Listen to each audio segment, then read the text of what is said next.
Hi there, this is David Thompson from the Canadian Marketing Association, and I am on the Not-for-Profit Council. This is a podcast, and it's part of an ongoing series that we as council members are putting on. This one specifically is how to talk to millennials within the not-for-profit sector.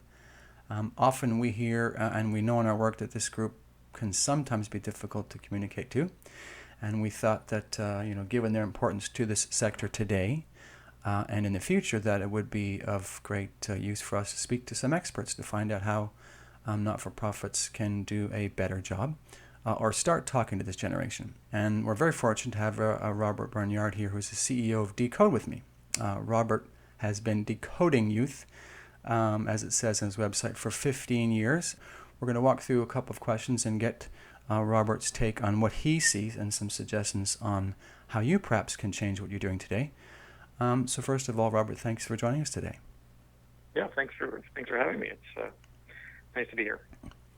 Can you give our listeners a quick spiel on what it is that you and Decode does? Sure. Well, for the last 18 years or so, we've really been focused on helping organizations engage younger generations, and started at Generation X. We're now well into Generation Y, and we're looking at whatever we're going to call the generation after Generation Y, and somewhere in there is the Millennials, which I'll explain in a few minutes. But our main focus is around building strategy and innovation, and really focus on getting organizations to bring young people in to help them solve problems that they might have associated with young people. So nice to be here. And it says, and you and I speaking before, that you work both here in Canada and abroad, correct?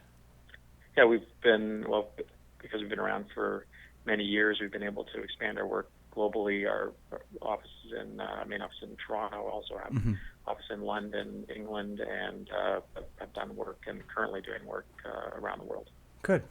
Well, why don't we start with that question around the definition? Because, I think when you look at the research, certainly between Canada and the U.S., it seems to sometimes be a bit of a difference in terms of how the group is defined. So why don't I ask you, how at Decode do you guys define a millennial? And we started the idea of defining generations when we wrote a book about 10 or 12 years ago called Chips and Pop. Yeah. And it was all about what we called the Nexus generation, which was trying to come up with a better name for Generation X. But at the time, we felt very strongly that it was hard to define a generation in very specific terms. In other words, from a date to a date, that it seemed more reasonable to say that people born in the early 60s to late 70s were part of what we called the Nexus generation. Because to say that someone's who was born on December 31st one year is in a different generation from someone born the next day seems somewhat unreasonable and not very useful from a marketing and strategy standpoint. So we started with that definition, early 60s to late 70s for Nexus or Generation X, and then that led us to thinking about the next generation, Generation Y or Millennials. They really are interchangeable from a definition standpoint. And those are born from the late 70s to early 90s. The other important thing about generations is to make sure you don't get sucked into the kind of vortex of having one generation be 25 years long and another generation being 10 years long, and then people saying, isn't it amazing how big this one generation is in comparison to another generation? Well, that's just about adding up years, not really about true population numbers. When you look at, Gen X and Gen Y, they're actually similar in size when you match up the years properly. Okay. So, and then we have another generation that was born in the kind of early 90s to now kind of late 2000s or late zeros. So that's, some people call Generation Z. There's not much room to go after that. So we'll see how it's going to translate in the future. Okay. And do you see, or what kind of key trends are you seeing around companies who are trying to engage this audience? Be it that they're working or perhaps some that are not working. Yeah, there's a couple things that we really focus in on and kind of look for in companies or organizations. One is that the date that people are born is somewhat less useful than the formative experiences that they go through as a result of when they're born. So I'll just explain that a little bit. Okay. It means that when you're in your kind of school age years, it's really when you start to form opinions about things. And that could be opinions about brands. It could be opinions about causes. It could be opinions about anything, really. And that's why they're called formative years. And it's really those formative years that set the personality for each generation. And things that go on in their life, and there's 4 that we look at. One is the kind of family dynamics that they go through and that are kind of normal in society in their formative years.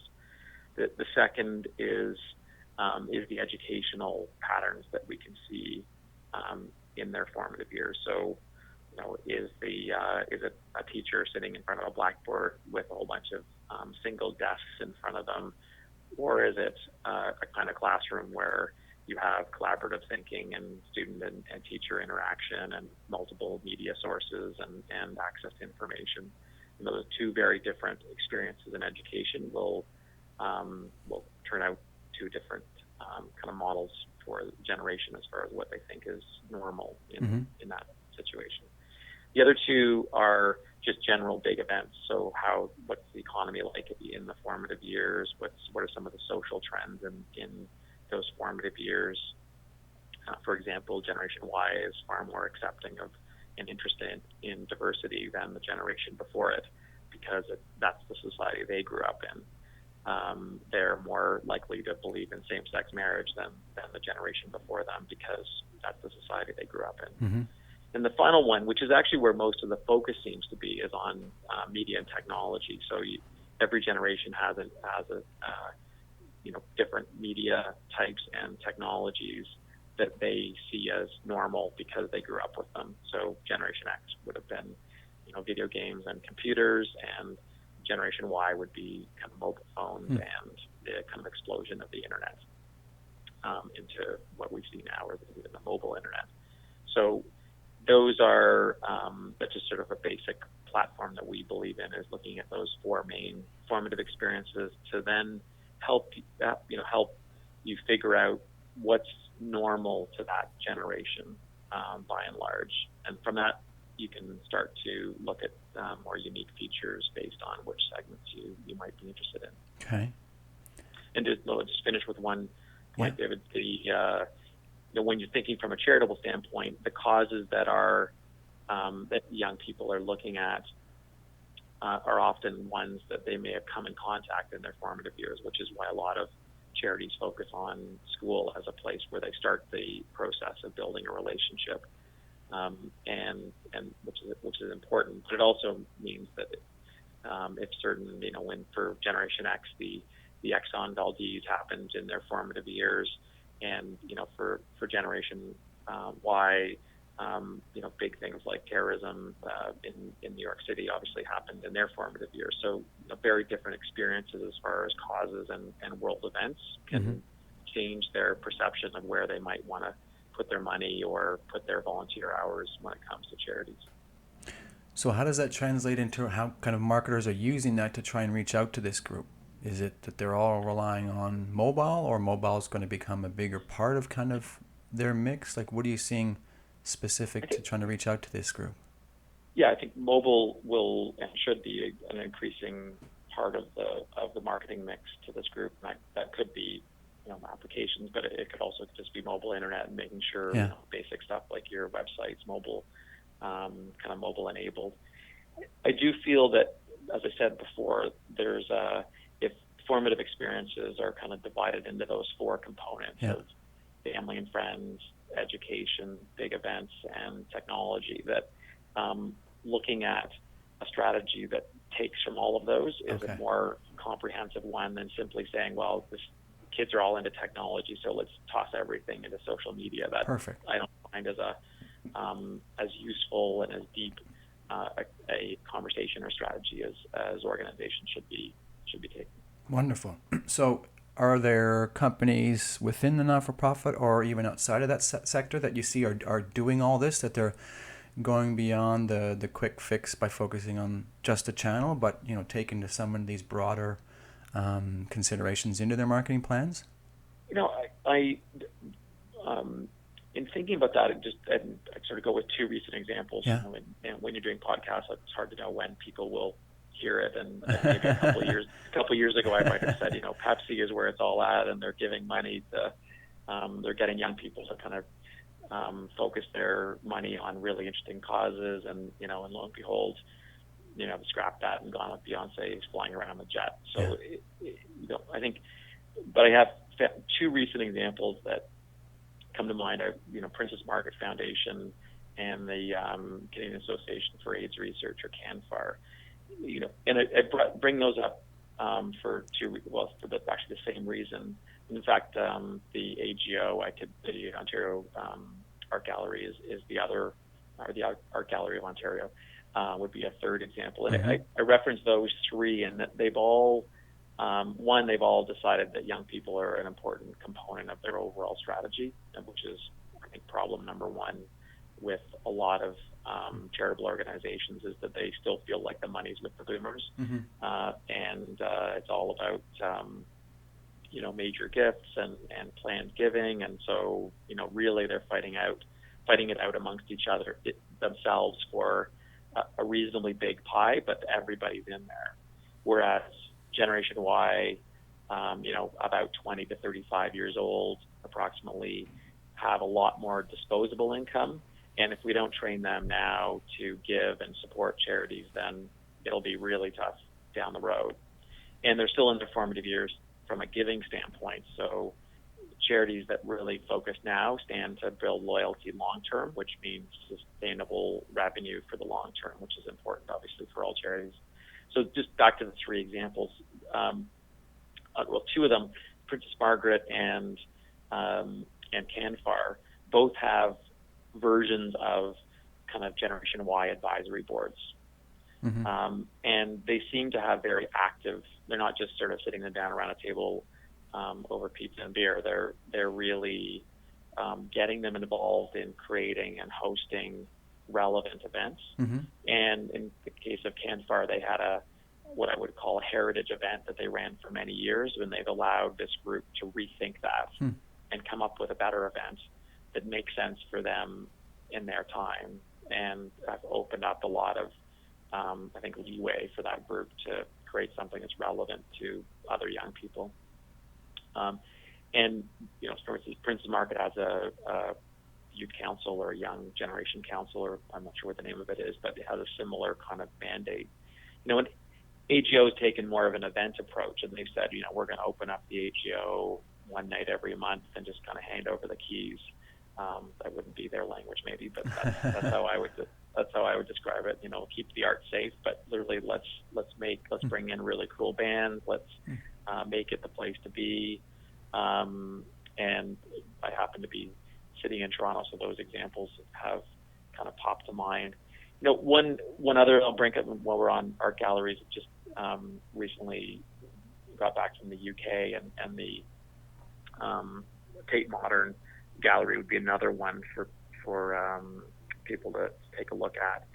The average age of members for the Tate Gallery, I think I heard, was something like 33 years old. That's their average. And there's not many charities that can speak to that kind of average, especially at the size of the Tate Modern, the influence that a Tate Modern has. So whether it's the kind of venues that they've created, or the exhibitions they've done, the way that they use media, and the way they just use those younger members to bring in more, is a kind of fascinating case study. And maybe this is a question where we don't name names, but perhaps a good question to ask for those of us out there is, what are some of the misperceptions that you see that the marketers are thinking about or using towards millennials? They have to be obvious. Yeah, it's okay. I think maybe I named a name before. I think there can be a lot of kind of radical switching of strategies just because it seems like the flavor of the day. So, I applaud all the companies who are looking at cause marketing now. I think the Generation Y may be a little bit more sophisticated in that regard, in that company that wasn't doing anything that automatically is sort of giving a bunch of stuff to help a particular cause, I think they might start to look into how much the advertising campaign is costing versus the actual money that's going to the cause, and some of those kinds of things. Actually, just while I think of it, another case study that people could take a look at is O2 or Telefonica, not in Canada, but if you want an international reference. And they've taken the cause of young people on as their cause, and especially around employment and entrepreneurship. And instead of putting huge glossy ads to promote the initiative that they want to do, they've actually given over media time to young people with new ideas to spread the word about their ideas, which is a fascinating model to gain recognition for the brand, but in a very authentic way for the young people they support. I think some of the things that companies and organizations get wrong is they may kind of read snippets of the media impression of Generation Y or Millennials and take that as the gospel and kind of throw a strategy together as a result. And that's, I said before, kind of leaning so much into social media that they may miss out on the more comprehensive view of this generation. While I think the generation has an inclination to be more societal in focus, I know from the work that we've done at Decode that even the environmental side, we don't see a more environmental generation than we did with Generation X. Right. Although the perception might be it's there, we haven't.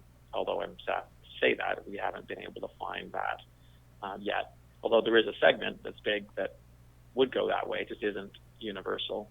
I think that to me is the biggest mistake that organizations make is they treat it as one group. And we're looking at approximately a 15-year age span.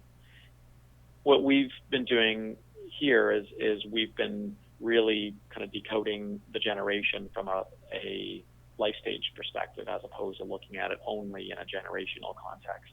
And when you look at Gen Y, we've got the tail end of high school, although most of them are now out of high school.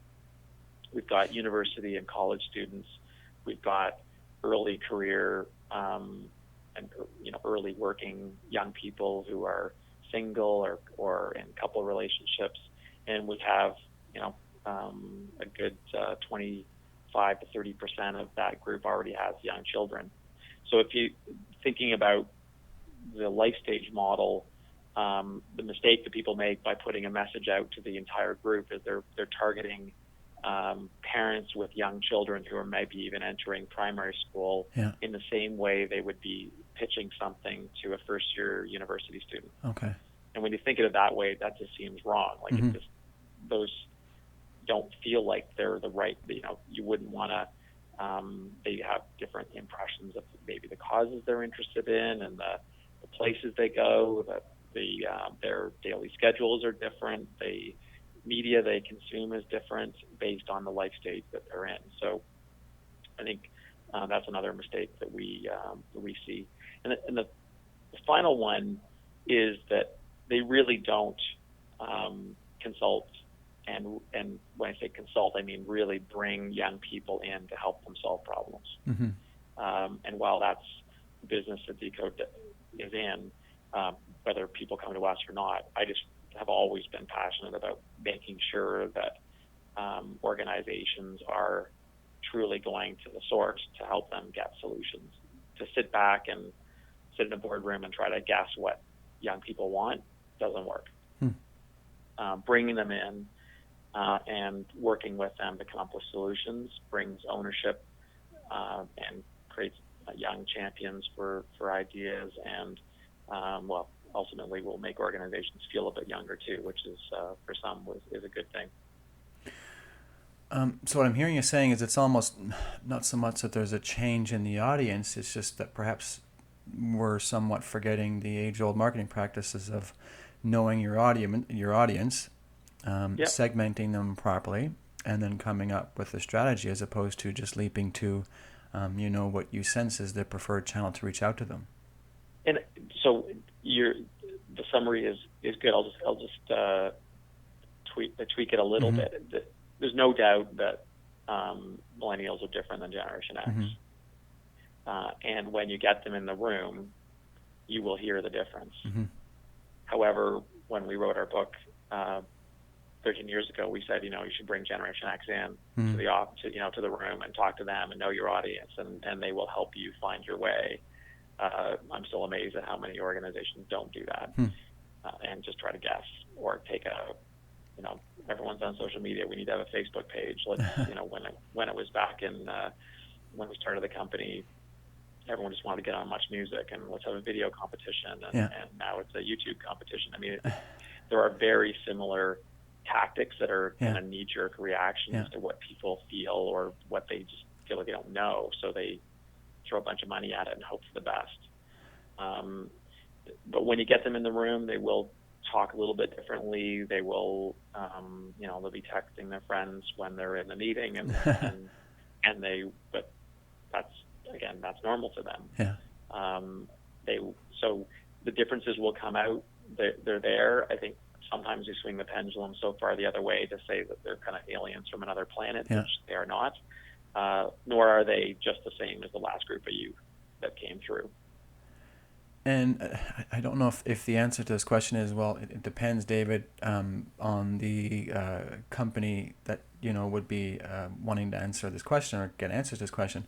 But how are you seeing smart not-for-profits or smart companies changing their media mix in terms of where they are allocating more to reach this particular audience or allocating less? Like, you raised the point a moment ago about 10 years ago, people were throwing money at Much Music, but saying that that's wrong. So what are folks doing right now, or correctly now, to change their media mix to reach this segment effectively?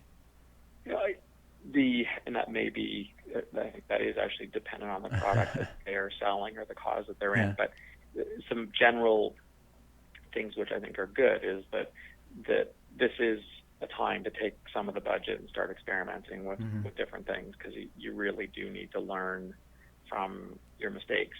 They just can't be huge mistakes, or else you're not going to get the CFO to give you the money anymore. So and I think you can get lucky, and also that'll make everyone happy. What I saw a few years ago was people kind of piling into the Facebook bandwagon and even taking their URLs off of their advertising and focusing everything on Facebook. And now I'm starting, which I think is appropriate, people adding both. I think experimenting with new platforms like Instagram and maybe Pinterest and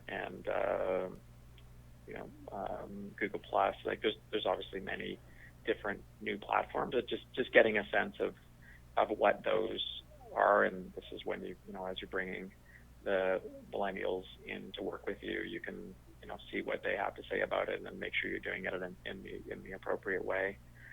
So I think this will be the first generation that'll start to wonder whether they want to just jump right to Apple TV and high def antennas, as opposed to that option didn't exist a generation ago. So now we have more choices. So how do you break through in that world when maybe television advertising, I don't believe the writing is really on the wall, but it's certainly it's in the fine print. So be conscious that you need to be experimenting around other things so that you don't get sideswiped by rapid changes. Thank you. So we've covered off a lot. I just wonder, is there anything that we're missing that you would want to leave a not-for-profit with, in terms of your top 5 or 6 points that you want them to think about when they're talking to this audience? I think I've left with hopefully everyone with a number of things to think about. I think it goes without saying that it's just having a really good think about whether how much things have changed, and look for good sources of information about that change. Okay. Focusing on building, and the nice thing about social media is you can start to build more and more conversations with young people and get more knowledge about how they're they're thinking about things. When it comes to Twitter, it isn't the universal medium. Facebook isn't the universal medium. Television is still more universal than either of those two platforms. So, just being aware that there is change afoot, but it's not all ending tomorrow. So, testing around the periphery and then making those investments where things are starting to work, guiding your investments with a really strong focus on connecting with, engaging, taking really good ideas from young people and activating on those. Good, and I like how you kind of touched on the end there is at least try something. So figure out where you've got some space in the budget, and it's something you can put out as a test, measure to see its effectiveness, and if it's working, then you can spend a little bit more so that to your point you're not investing the whole budget on kind of a lost cause, but you're not doing nothing to reach out to these folks, that you have to start somewhere.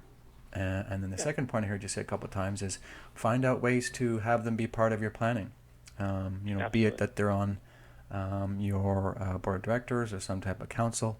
It's enlisting their help to provide that insight that so many of us seem to struggle with getting a handle of this segment. So thank you. You're welcome. And maybe I'll just, while you're saying that, I'll just leave one more quick thought. Is that the way that people get them involved is having a focus group, and I'm definitely talking about more than that. That focus groups are good for opinions, but generally people use focus groups to test their own ideas as opposed to elicit new ones from that generation. So, it really is about true engagement as opposed to a surface kind of, test on, another generation's ideas. Yeah. Great. Well, thank you, Robert. I appreciate your time. I know our listeners will as well. And thank you, listeners, for tuning in. Be sure to come on back and check us out for the next in this series. This is David Thompson. Thanks, and bye for now.